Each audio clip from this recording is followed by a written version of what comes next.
Welcome to the Talent Equation Podcast. If you are passionate about helping young people to unleash their potential and want to find ways to do that better, then you've come to the right place. The Talent Equation Podcast seeks to answer the important questions facing parents, coaches, and talent developers as they try to help young people become the best they can be. This is a series of unscripted, unpolished conversations between people at the razor's edge of the talent community who are prepared to share their knowledge, experiences, and challenges in an effort to help others get better faster. Listen, reflect, and don't forget to join the discussion at thetalentequation.co.uk. Enjoy the show.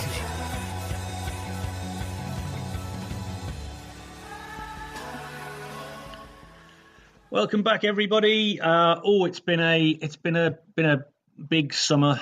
Really enjoyed being able to get stuck into loads of kids' sport and play and participation stuff, and doing quite a bit of coaching, and also having a bit of a break away from it all and taking my time. But it's nice to sort of be back into the swing of things. And in order to kind of get ourselves back into the winter season and sport, it seemed only fitting to bring back the ever entertaining and effusive Nick Levett to the podcast. Nick, hi, how are you? I'm all right, thanks. Your voice sounds a bit different from the intro, doesn't it? That accent you put on's brilliant. Do you know what? It took me a long time to get that accent right, like that. Yeah, definitely. Very good. I'm indebted to a really great bloke called Radio J over in the US who did that for me, and highly recommend him. You can find him on Fiverr, and he's excellent. Yeah. Very good. Very good. Yeah. Yeah. So, it's been a while. We haven't had, one of our meandering conversations for a while. So I thought it was high time that we got you back on. And just kind of, I suppose, starting point is what's going on and what's kind of interesting you at the moment? What sort of things are sort of knocking around in your brain as you drive up and down the motorway? Well, gosh, people don't want to know what's going on in my head at times.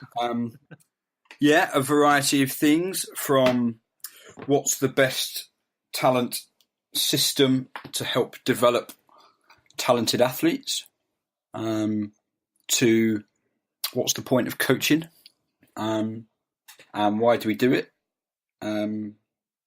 amongst a whole heap of other general waffle, like what would happen if a caterpillar had shoes on, so just like all sorts of different things, to be honest, a whole random load of stuff.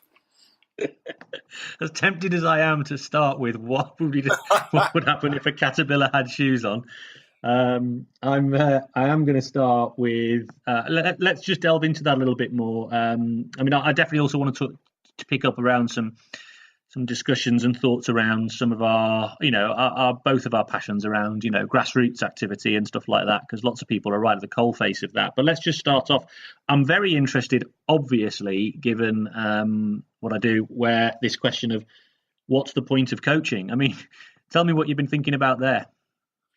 Well, it's one of those things, isn't it, that you certainly read as much as I do, and as much as a lot of your listeners would do, about a whole heap of different stuff that's out there from different experts or people that have expertise in different things.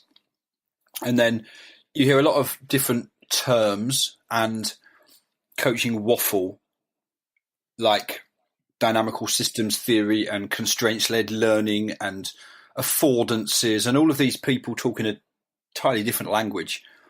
But actually, ultimately, they're just talking about coaching and therefore what the point of it is. So, I just kind of can't get away from ultimately getting back to the point of it's just about helping young people.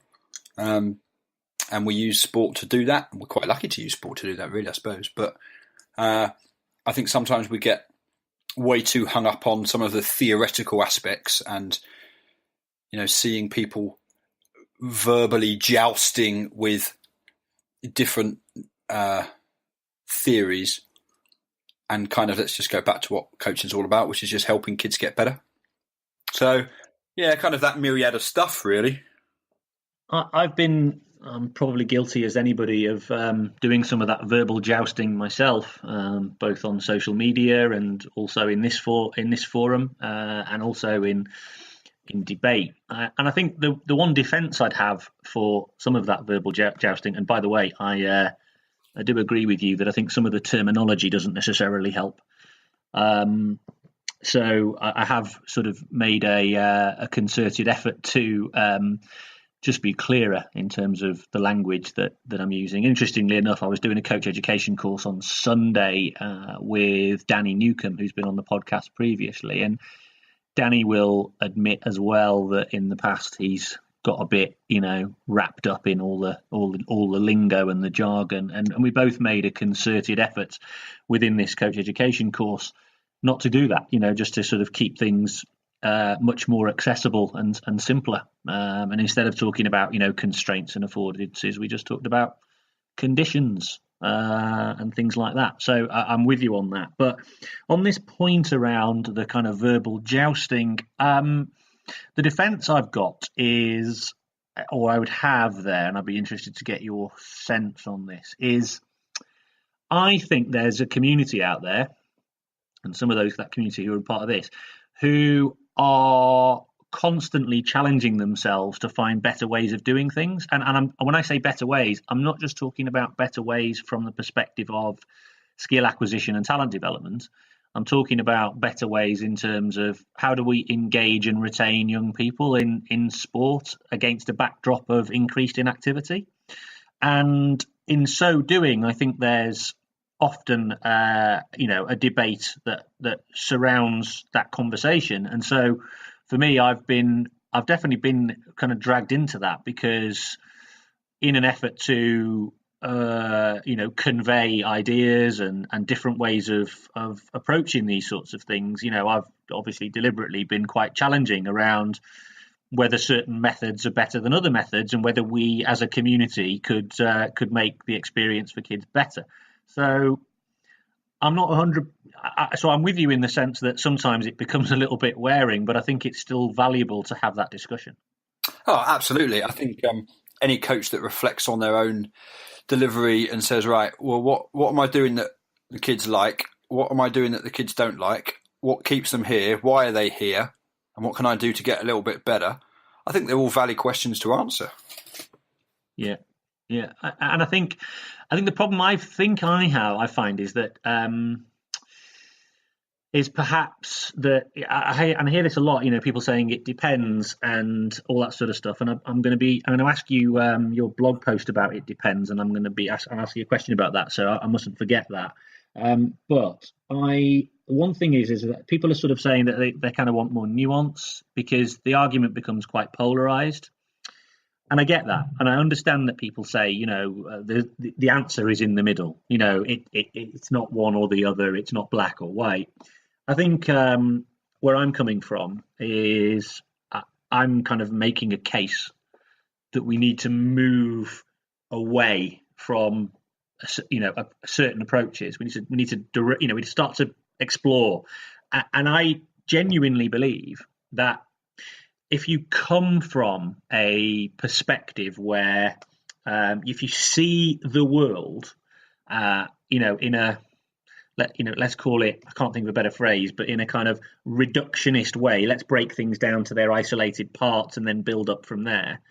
I don't think you can actually move in that direction until you've sort of started to stop thinking about that and thinking in a different way. And what I found with my own kind of journey is, once I started looking at the world sort of a bit more kind of ecologically, for want of a better phrase. What does that mean?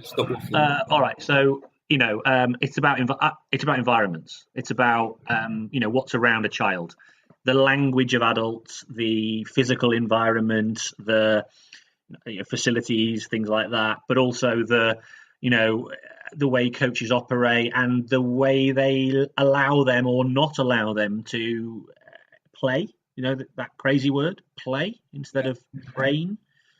So that environment, I think, is really critical. So when I look at the world from an environmental start point, and I look at the environment in which children are often and I'm allowed to experience sport, I kind of can't let go of the fact that we have to look at the world in that environmental way, and so I end up crossing swords with people, Yeah, absolutely. I don't think there's anything wrong with that kind of debate, and I guess that goes on within, like you said, those kind of random little circles that it goes on within, where they all understand their own words.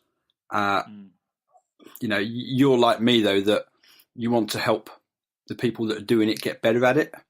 So for the majority of kind of entry level, level 1, level 2 coaches, that debate I don't think necessarily helps them hugely, and they get lost in that without knowing, right, well, that's all very good and theoretical. What does that mean to me on a Tuesday night at the local AstroTurf or in the local sports hall, 6 till 7, when the kids turn up and I've got an hour and I've got half a badminton court?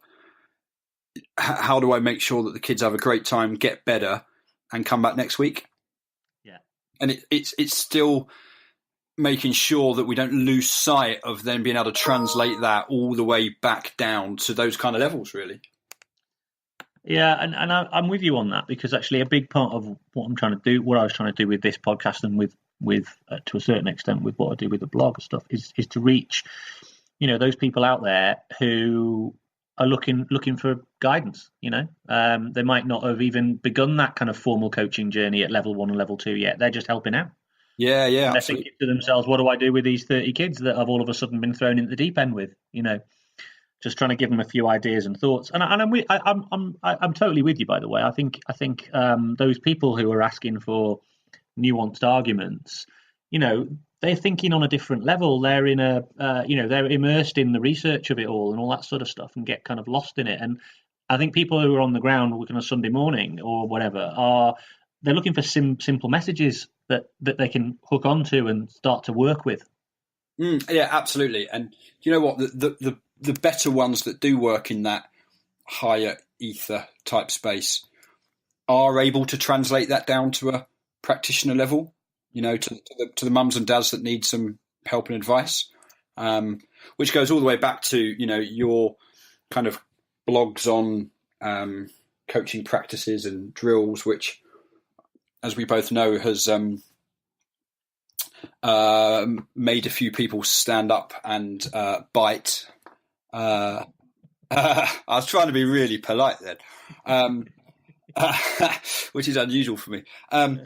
But that's practically the kind of stuff that these guys need. What can I do to help the kids get a bit better, without going through that? Right. Well, unless you behave and do every drill that I tell you to, you're not going to get the game at the end, because that's my form of behavioural management and my form of trying to get any learning into you, and the reward that you get. And I think trying to kind of challenge that approach, which I think you did in a neat way, without saying never, ever, ever, ever, ever don't do one of these ever again, which I think some people kind of took it as.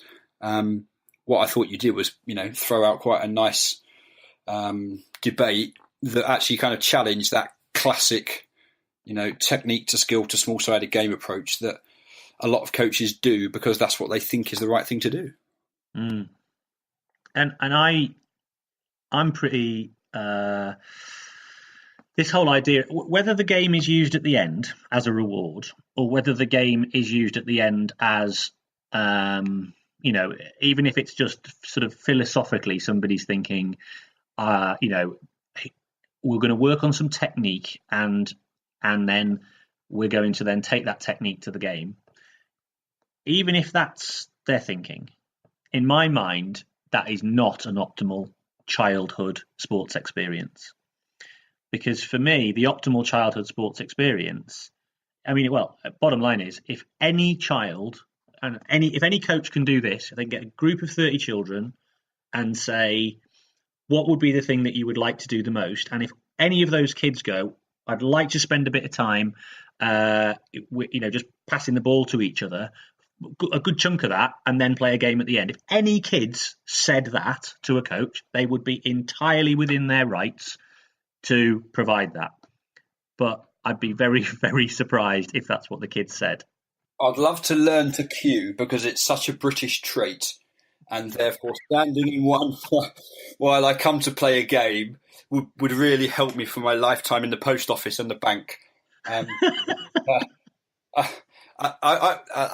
me if I'm wrong. I don't think I've ever heard a kid say, I'd love to get better at queuing and maybe touch every 3 minutes. That isn't something I see when I'm out watching kids playing. And I think the word that you used in that sentence that kind of always concerns me is that if they're using the game as a reward, the game isn't the reward. The game is what they're there to play. Yeah. I think coaches then need a variety of better mini games or little practices that engage the kids if that's what they use as their behavioural management tool. And again, that's something that there's stacks of stuff out there to help coaches get better with. And I think that and for me, I think one of the I do a lot of work with in my domain of hockey. I do a lot of work with entry level coaches. So I do quite a lot of workshops on engaging games for children. I do introduction to coaching. So this is literally people who are taking their first steps, going from kind of being a parent helping out to their first steps on the coaching ladder. And I actually do talk about, the sort of constraints-led approach without necessarily using that language. But we talk about, how you can kind of take a game and you can play with it and all that sort of stuff. And what I find is that the people who go on the course find it amazingly reassuring that they don't have to have a load of technical knowledge to pass on. That actually their role is to create the funnest, what a word, the most fun environment possible. Allow children to play, manipulate rules a little bit so that you present some different problems for the kids to solve, and actually that's it. And they go, oh great, I can do that. Yeah, I think some of it then goes back to the I guess it's that adult ego that seems to think that because they're now a coach and they have that responsibility, they must always be right and know everything. And the power lies with them and only them, and it's they use it in different ways. I guess theoretically there's that kind of French and Raven types of power that exists that you can apply in the coaching context from a theoretical perspective, and many of those kind of apply. But there's as much power in a coach doing the organising and having a bit of knowledge to the coach that says, I don't know the answer to that, shall we find out together? And again, it takes a little bit of bravery for the coach to be able to do that. Yeah, I think the other thing that's really interesting for me as well is that I was doing a session the other night with one of the rugby academies, and 60 coaches who are working with 13 to 16-year-olds. Really dedicated people, really coming to learn, listen about new ways of working. And I think one of the things that's very, very difficult for us, particularly if we do have a technical understanding of the activity, it's very hard for us to unshackle ourselves from our conception of what it should look like, and then to stop ourselves from correcting things that we see as being not aligned to our own picture of what good looks like. Yeah. And you have to kind of almost force yourself to almost forget everything you think you know about the way the game should be played to a certain extent if you're going to be sort of truly exploratory. And the interesting thing about that is I often find that the people who most readily engage with this way of are the ones who've got the least technical understanding. So you quite often get teachers who, they're going to be doing hockey as part of their sport, their sports mix, and they don't know anything about hockey, but they know they're going to be teaching children. They haven't got any technical knowledge. So actually they're the best at this. They actually really embrace it. Or you might have, the parent, like the mum usually actually, it's more often not the mum, who comes to it, who hasn't necessarily played before, who's helping out. They really embrace the whole methodology, largely because they haven't got a technical framework to unshackle themselves from. So how do you go about helping people unlearn? But it's difficult. But I think one of the things I think is a starting point is if you instead of thinking about technique, as in there's a technique or an approach that is optimal, and there's other techniques that are suboptimal. If the starting point is what is the game asking you to do, fundamentally, what is the game about? So if let's take, I think hockey and football are very similar. Largely speaking, offensively in hockey, what are you trying to do? Well, you're either carrying the ball to move towards an objective, you're propelling or passing the ball to move towards an objective. When you get towards the objective, you're trying to get that ball into the goal, and whatever. So those are the sort of broad principles of what you're trying to do offensively when you're playing football or hockey. If that's your starting point, and you say, right, we're going to do something that involves moving the ball to go towards the objective or the goal or wherever it is, moving the ball towards the goal. Right, that's what we're going to do. Right, now, let's work backwards from that. Right, what sort of rules would we create that would encourage people to do lots of moving the ball? Well, one thing you could do, for example, is to say play a game that involves very little passing or encourages the people to carry the ball forward. I play, for example, hockey rugby, where you can't pass the ball forward, you can only pass the ball sideways. So the only way you advance the ball is to carry it forward. So it forces people into 1v1 scenarios or 2v1 scenarios. So you design that game and then you let them play, and you see the sorts of solutions they come up with, and then you explore with them the relative effectiveness of different types of solutions, and they start to make decisions about that. That's the model I would propose that people start to adopt, as opposed to the other model, which is to say there's a way of dribbling a hockey ball. Here it is. Now go and put it into that game. So with that first method, I know the answer to the question, but I think people will probably want to hear it. That doesn't mean that you don't give them any guidance or knowledge on their technique, though, does it? No, because, like you say, what you're doing is you're exploring with them the relative merits of different approaches. And I think that's where the misconception comes in, is that, when you start talking about you're using games to do it, that means that you never talk about anything technical, when you can certainly pose good questions or give a little advice, because ultimately that's what you're there to do, is you're teaching, that can help people improve their technique that they're working out through the problem that the game is giving them. And I think ultimately that's what you've been advocating, isn't it, I suppose? Pretty much. It's kind of gamification, if you like. So let's take something that would otherwise be, an isolated thing, some sort of technical development or something based on a technique. And instead of doing it just create an environment where those sorts of techniques can be explored lots of times. They'll cut the whole repetition without repetition idea. Yeah. But usually, and wherever possible, with some form of opponent.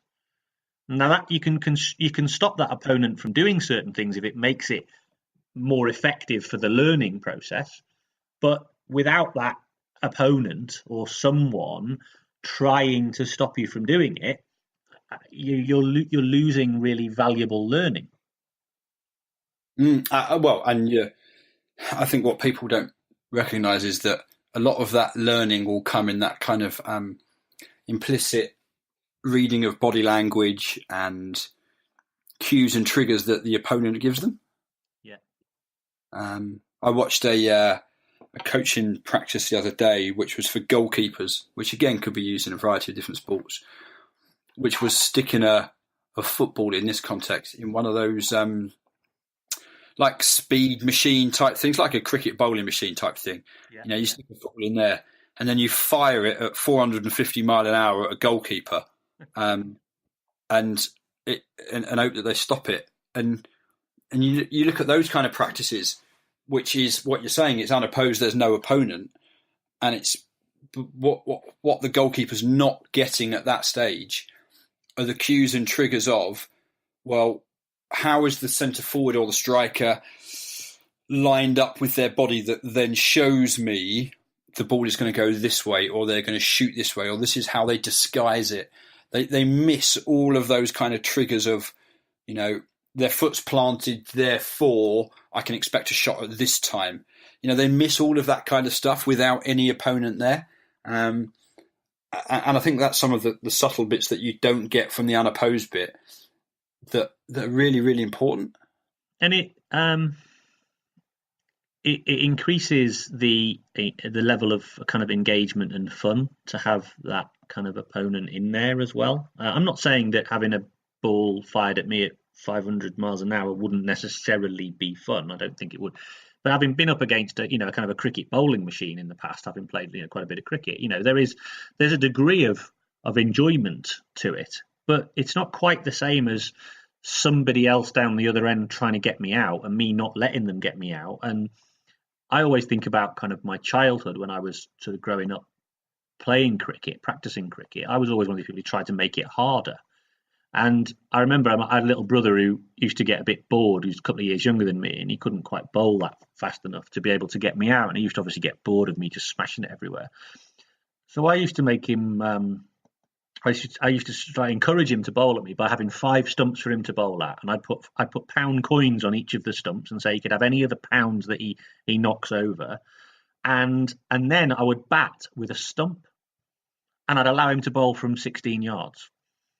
Now, what I didn't realise at the time, and I actually remember listening to Ian Renshaw talk about constraints, and I remember him talking about doing similar things, and I thought to myself, blimey, I was doing that as a child, just because it made it more fun.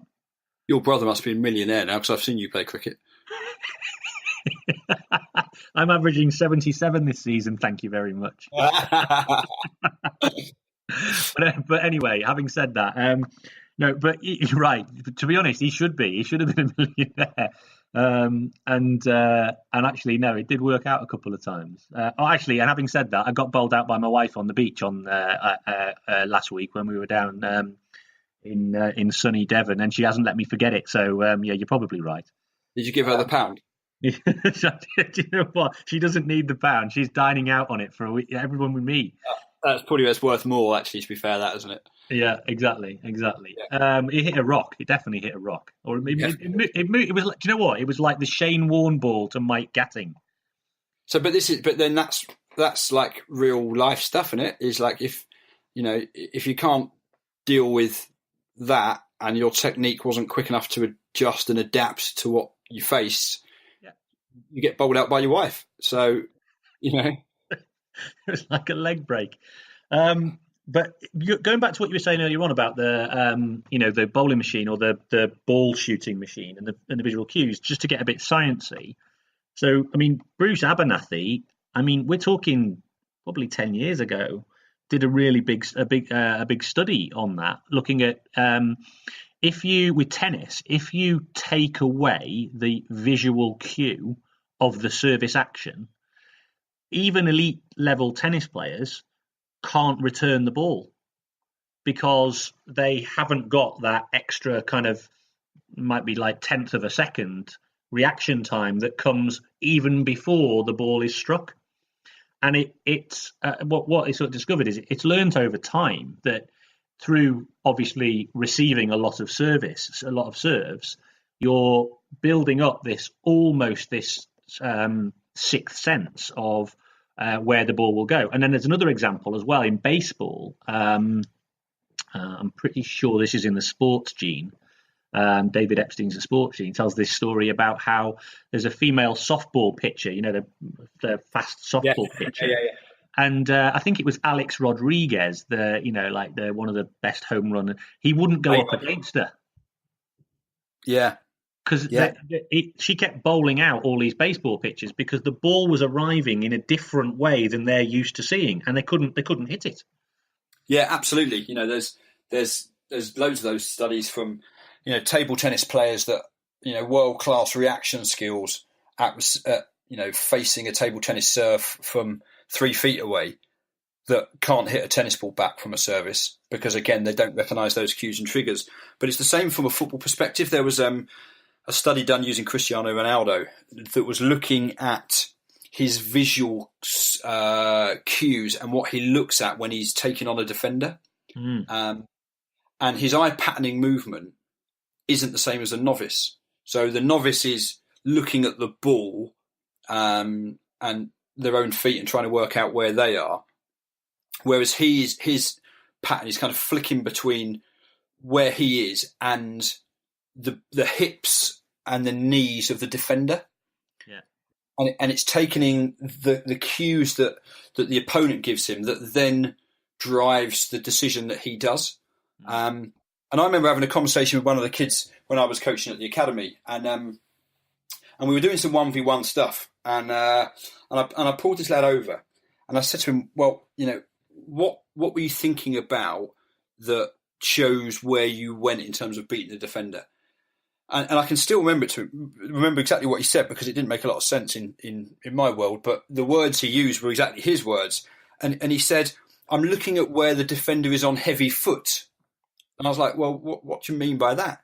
And he went, "Well, I'm trying to see where all his weight is and then go in the opposite direction."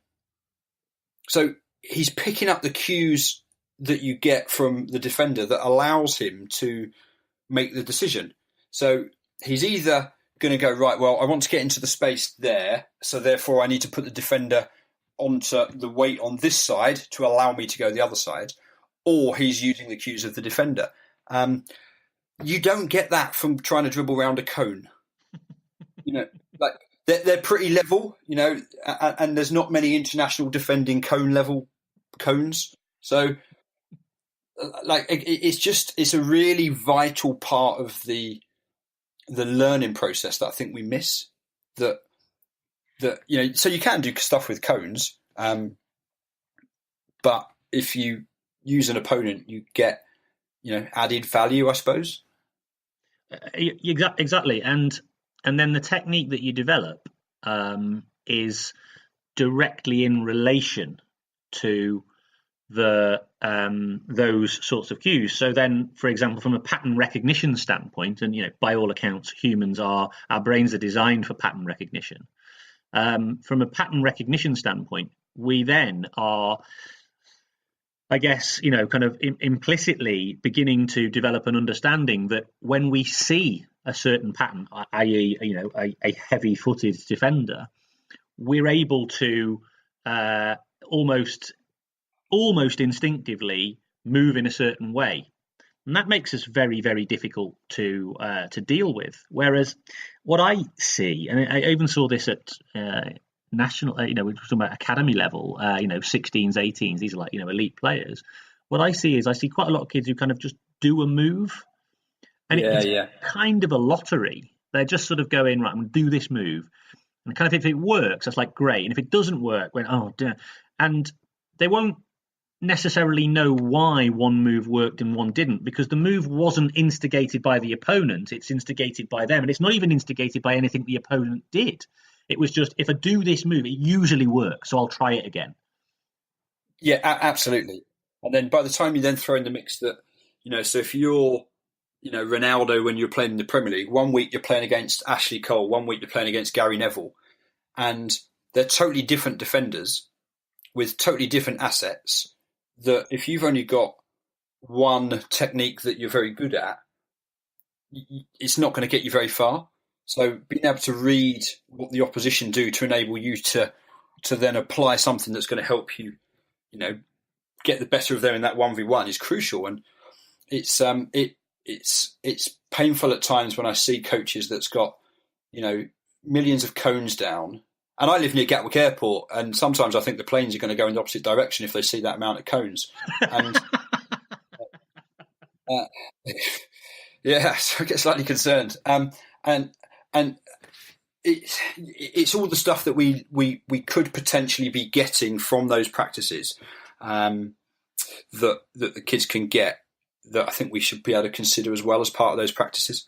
And sort of shifting gears, So as part of a conversation I had with Professor Martin Toms from Birmingham Uni, we were having a conversation, I think it was one of those Twitter debates that I get wrapped up in. This is 4 or 5 years ago now.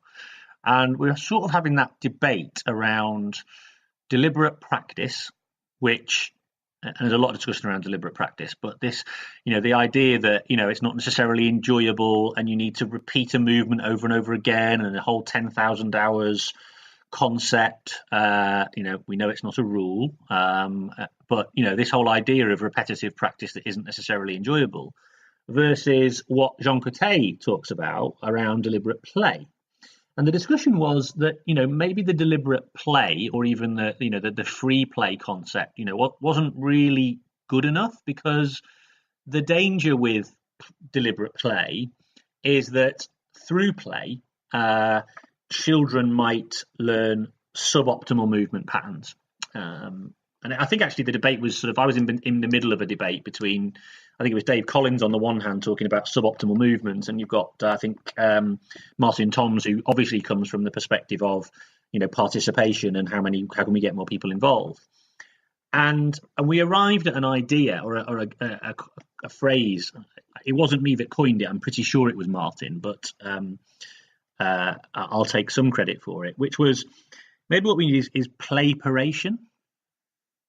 And the idea here is that it's not entirely free play, because kids get to do that in lots in school and various other places, because we're there, aren't we? We're there as coaches, but it's not technique development. What it is thought through play that will feel like play to the child. They won't notice the difference.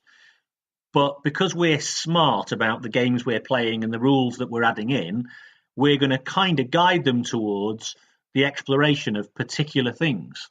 And so this is where this concept of playperation comes from.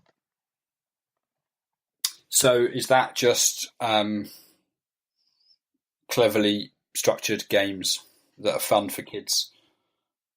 Exactly.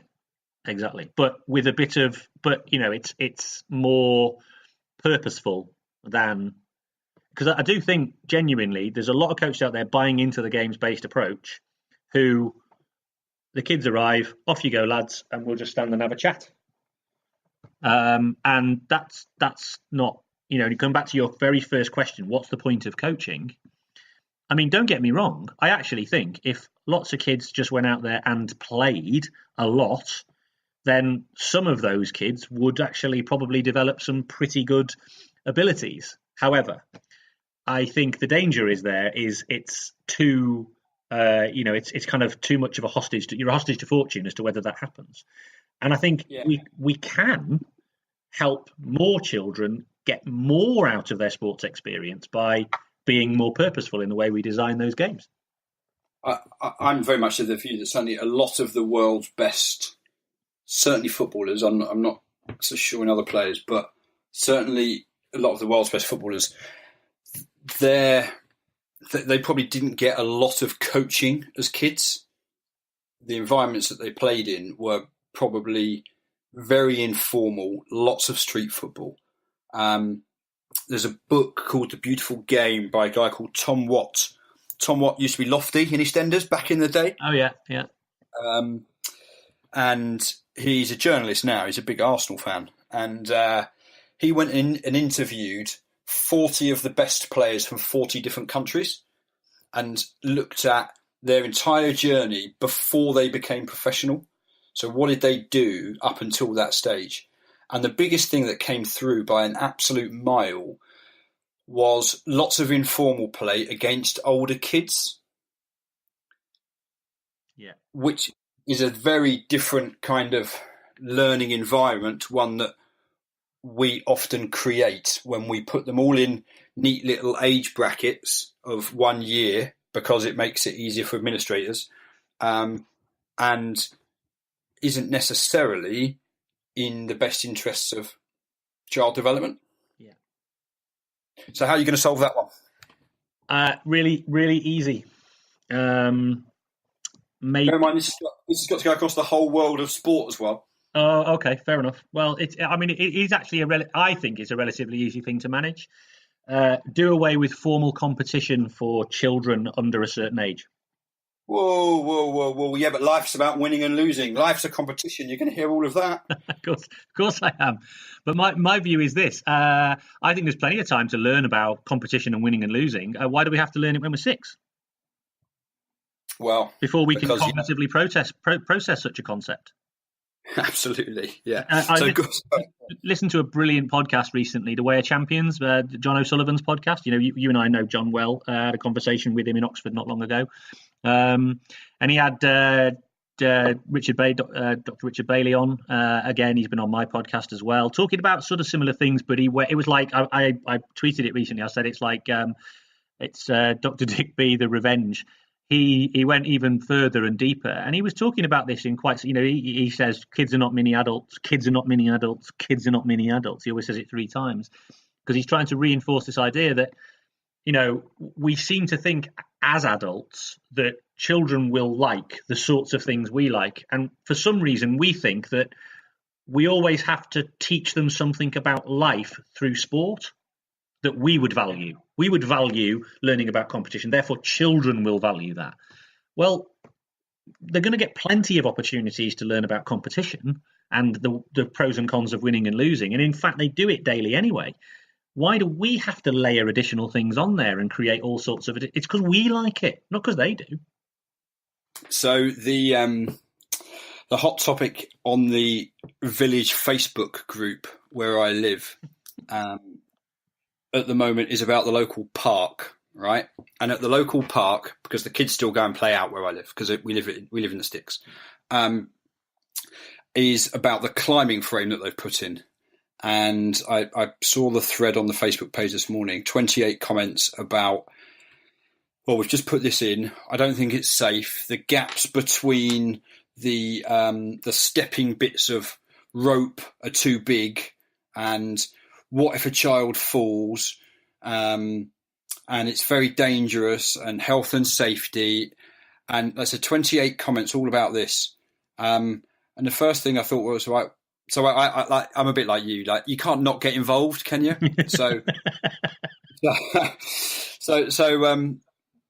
just added onto the bottom. I was like, well, so it's been in place quite a while now, and I said, so we've had thousands of hours of play on there. What does the evidence say about number of broken bones, number of trips to A&E, and number of Mr. Men plasters that need to have been applied after dangers on there? Or is it us as adults that are risk averse, then thinking that our kids should be risk averse because that's what we think? And it's exactly it. It becomes the adult value imposed on kids. So I think you're right, and how we then challenge and change that mindset is as much about change management as it is about the administrative organisation of youth sport. And just on that subject, some of the best days of my life as a child was when I'd spend like most of the day down the ditch. We called it the ditch. It was like this area down the back of a friend of mine's garden that was just like woodland, basically, with a stream at the bottom and trees and everything else, swinging off ropes, creating rope swings. It was lethal. In terms of, I would say it was lethal. I mean, the potential for injury was high. It was the most fun time coming back, you know, literally filthy dirty, to come in and this, that, and the other, and coming back and, you know, kind of staggering in absolutely exhausted, but so exhilarated from having such a fantastic day, you know, doing all sorts of things. I feel sorry for my son because he doesn't get to do that with his friends because there aren't any friends for him to do that with.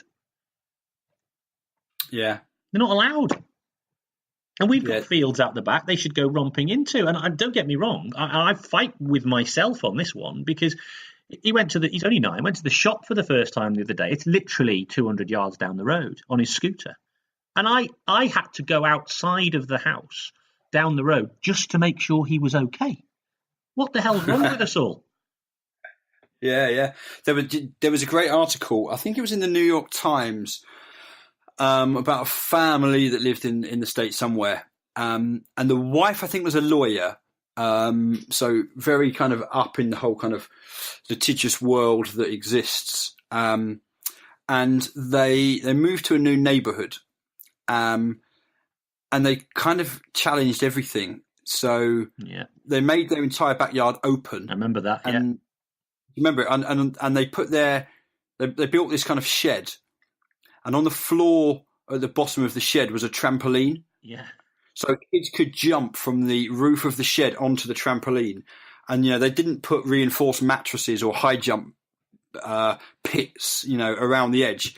Kids could fall off and stuff. There was no handrails. They drew a map on the front drive of the community, and they'd sit out the front and have pizza for their dinner on a bench, right on the main road. And they just invited everyone in. And even when they weren't there, kids could come around and play. And just the furore that created. Oh, unbelievable. And I literally cannot wait to do that myself. Just to see the shock on people's face when, oh my God, that kids can play and they're all right. Oh my God. And that they have fun and they learn something. Jesus, what are the chances of that? We better pack that up straight away. I've thought about that myself, actually, because I remember reading that article and thinking, wow, and admiring, just admiring the guy for having the bravery to, just to do that, or to be so kind of have the conviction about his sort of his kid's experience. To be able to do that. I remember reading that article, actually, and thinking, yeah, it was a fascinating thing, because he deliberately makes it, so that they can do things that they wouldn't otherwise able to do. I don't think it's as goes as there's that school, isn't there, where the kids can use power tools and stuff. I don't think it's like that, but it's definitely New Zealand. Yeah, it's definitely that whole kind of backyard of kids exploration, isn't it? Oh yeah, you should have seen. Like my son turned 3 not long ago, and I gave him a big knife to cut the cake. And like you should have seen like some of the adults around the table's face as I passed him a knife. They were like, "Whoa, what are you doing?" It's like, what? I'm right here. He's going to cut the cake. Like it suddenly became this massive big deal that I'd let him cut the cake on his own. Yeah. But you're right. We wrap them up in cotton wool and hope that nothing happens. But I guess the challenge as a parent is, and from a coach's perspective as well, is it's your own values and views of the world that will shape and change. And I know, some that panicked at the thought of, me standing next to my son as he cut a cake on his own, because they would never do that themselves. Yeah. But that's cool. I'm not saying either or right or wrong. They just might be different, and they give the kids different experiences. Yeah, I don't get me wrong. I don't think either of us are saying how we should parent our kids or how other people should parent their kids, if you like. Yeah, God no. But no. But at the same time, it's worth, isn't it, reflecting? I mean, I saw an article not long ago as well where there's like a map of the radius that kids could go from their house. Yeah. 3 generations, it's kind of gone from about 10 miles it went to 10 miles to something like 1 mile to now about 200 yards. I heard Peter Keane speak. I don't know what his job title is now. Is he chair of UK sport or whatever his job title is? I'm not sure. Who I remember him saying that when he was 12, him and a mate cycled 40 miles through the country lanes to Wales or something. Like my sister, her daughter, so my niece is 11, just gone to big school now, and she got a bus to town with her boyfriend last week in the summer holidays, and I've literally never seen my sister so nervous. Because she's got a bus to town with somebody, and they're both quite sensible kids, but it's just this whole shift of generation and culture, and there's a lot more awareness around safeguard and all those kind of things that we know are all important, but it's how do we as adults kind of maintain a little bit of that for the kids. And actually, so bringing that back full circle to where we started this conversation around competition, because formal competition. That's what it was, wasn't it? Yeah. And that for me that's actually quite important, because I have it's not a theory, it's more of I have an issue with competition and not competition itself, because competition as a thing, competing, I think, has enormous value and is actually one of the central elements that make sport fun. And, so competing is definitely part of the mix. But I think formal competition, and what I mean by that is the structures we create around the act of competing, I think in some cases are in direct contravention with the kind of duty of care we have for children. There's a lot of stuff about duty of care and safeguarding. And I actually think that the behaviours that surround formal competition for children, in many ways, are in direct contravention of that. Go on, tell us a bit more. What do you mean by that? So, for instance, so you mentioned earlier on, right? So kids, when they play, will play with, bigger kids, and they'll probably make it fair. So, if one team has got, I don't know why I use Yusuf, but Big Yusuf playing on their side, they'll probably make a rule that Big Yusuf can only score one goal, or Big Yusuf can't go beyond the halfway line, or Big Yusuf has to pass every time he gets it, or something, just to make it fair so that Big Yusuf doesn't have too much of an advantage in it. Because the minute a game becomes one-sided in kids' sport, they stop playing. It's not fun anymore. So they'll find ways of even the teams or whatever it is, or creating some sort of rules to make sure that the game is kind of fair. And because the fairer it is, the more competitive it is, the fun it is. They want it to be fair, not one-sided. Because if it's one-sided, if you trounce in one side, it's not that fun. It's not competitive anymore. So whenever I see clubs going, "Oh, we beat such and such 15-0 or whatever it might be," I always think to myself, no one's had a very good experience there. That's a suboptimal experience. That people have been robbed. Even the winning side, they might feel great about the result, but they don't necessarily. They will, if they really ask themselves, they wouldn't feel great about the experience they've had. So, I feel that that in itself means that they're not getting the best experience they possibly can have. But then when you then add in all the other stuff, so when you start to have, you've got the semi-final and the final. Well, immediately half the teams who are at this tournament, they're not playing anymore. They've gone home. So they haven't got a very good experience. The ones in the semi-final and the final, they've got parents or adults or whatever shouting and screaming all sorts of stuff. That's not a very good experience either. And they've got coaches who are now going to start to do things like got to play my strongest team.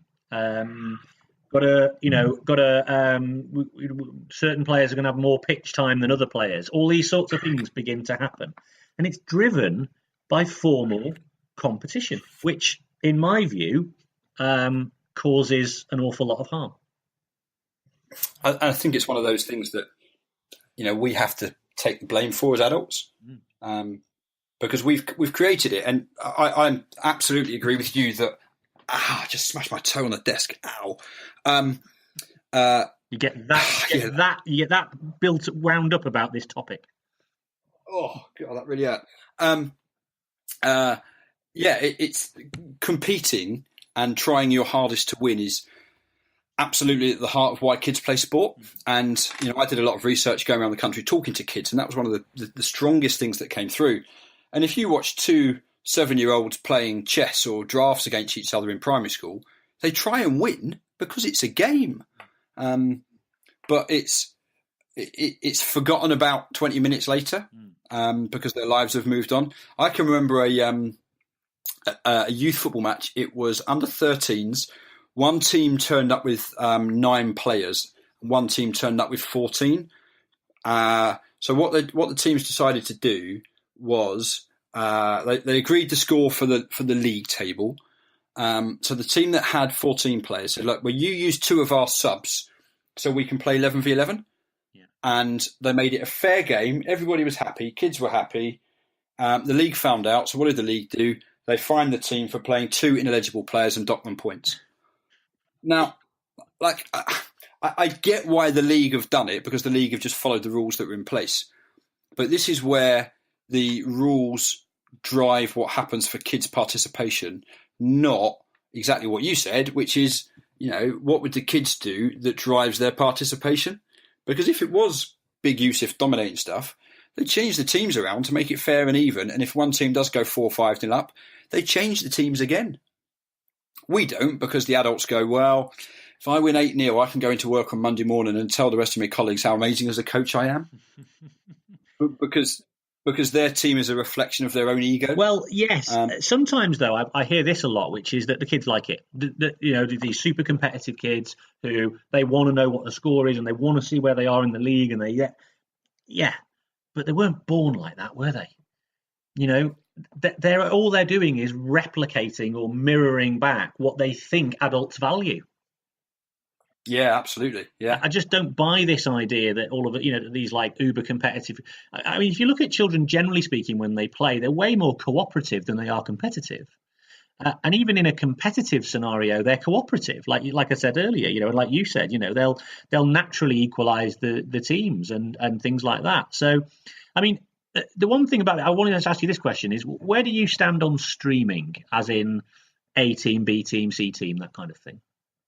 Yeah, cool. Just to kind of one other thing, just to finish that section before. Okay.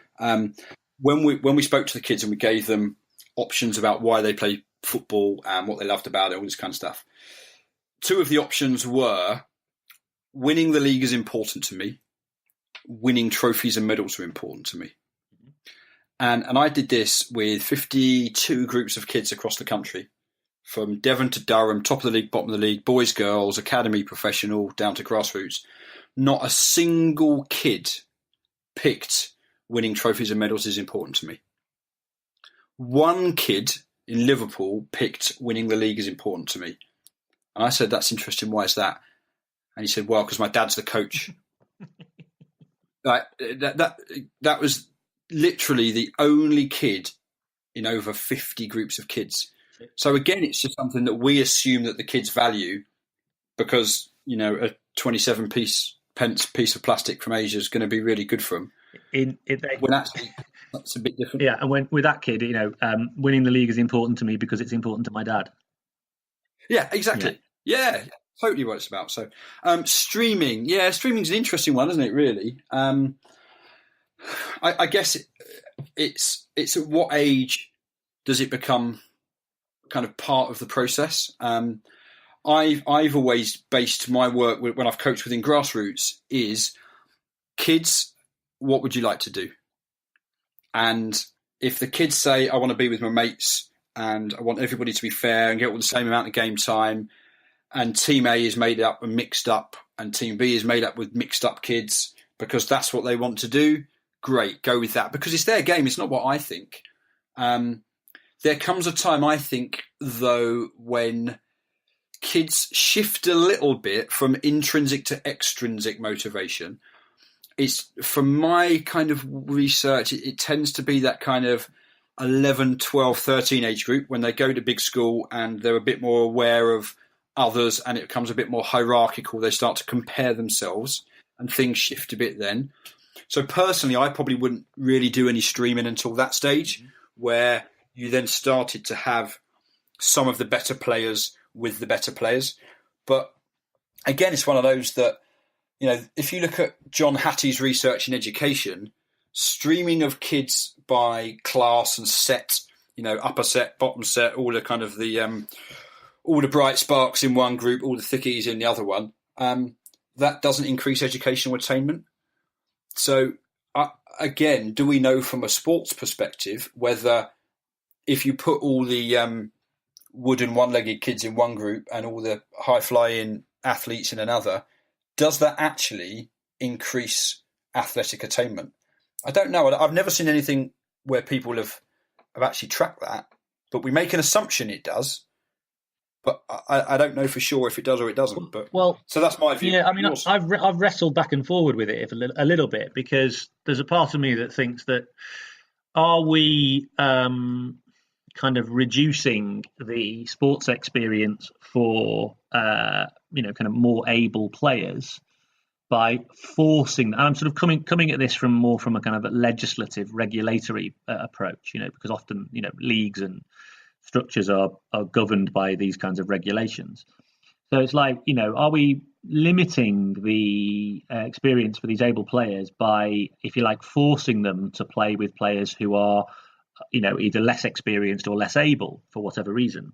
And likewise, are we creating kind of a negative experience for players who are less experienced or less able by forcing them to be in teams with more able players and sort of feeling the pressure of expectation. But I think on balance, the not streaming probably has advantages over the idea of streaming, because what you get then is increased flexibility to be able to have different players playing in different teams. But equally, you have opportunities for what you said earlier on, for children to play, even if it's within the same age group, for children to play against others that have different levels of ability. Because I think if you try and norm levels of ability, then what I think you're doing is, like you say, is you're sort of limiting aspiration. Whereas if you're if I'm a new player to rugby, for example, and I'm 9 years old, and there's other kids who've been there for 2 years ahead of me, they're going to be better, aren't they? But by playing with those better players, I'm really challenged and I have to accelerate my learning really quickly. Whereas if I only played with players of the same ability, yes, I might feel less pressure, but it wouldn't necessarily stretch me quickly to be able to move forward. And likewise, if we go to a talent perspective, we know, don't we, that quite often it's players transferring from one sport to another who actually can make some accelerated progress. And if we only do things by streaming, we don't really allow that to happen.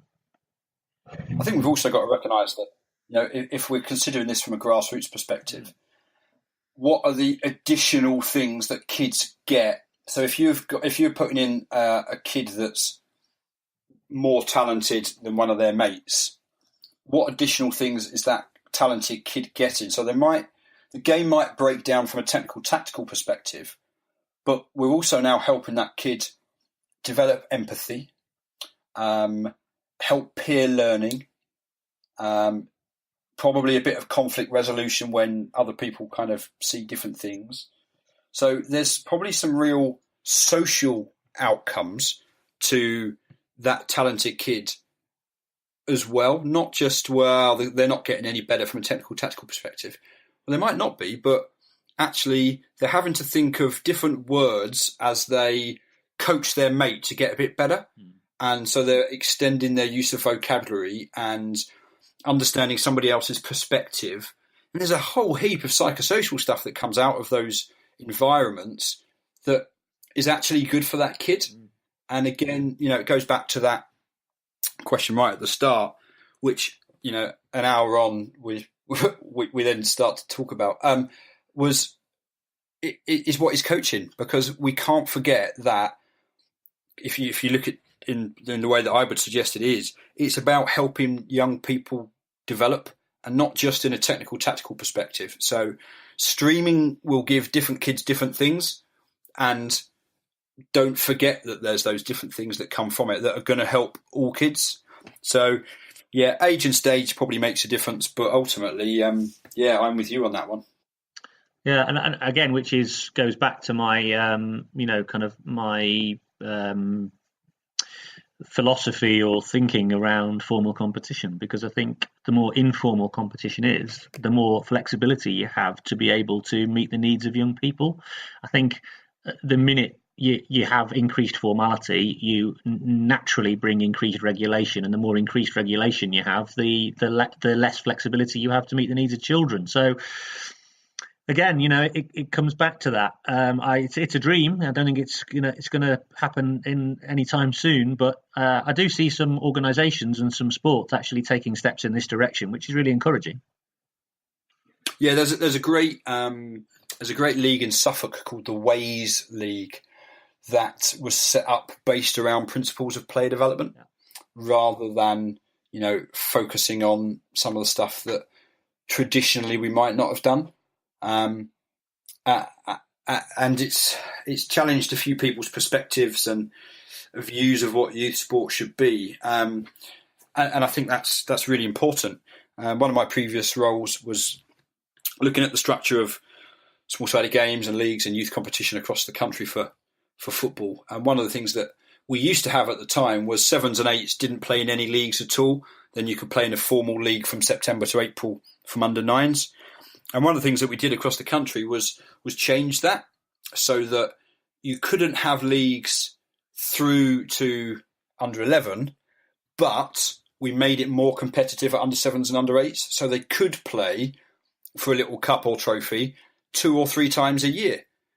The issue was making sure that, we didn't put those kids under that pressure every week, but having the opportunity to compete and try your hardest and all of those kind of bits, like we said, is really important. So we're starting to make some grounds on that, but as